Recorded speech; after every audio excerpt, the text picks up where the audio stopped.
Мое обращение к глубоко уважаемому господину президенту Туркменистана.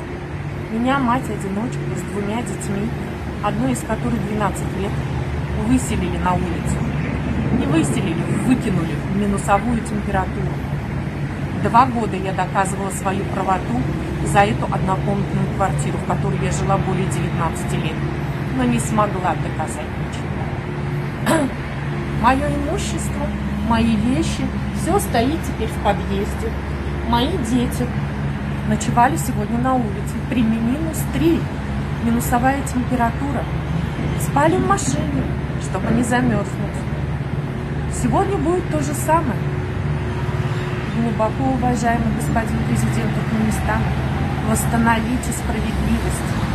Ведь у меня нет родственников, у меня нет никого, у меня нет жилья другого, а меня вытащили на улицу без предоставления жилья. Помогите.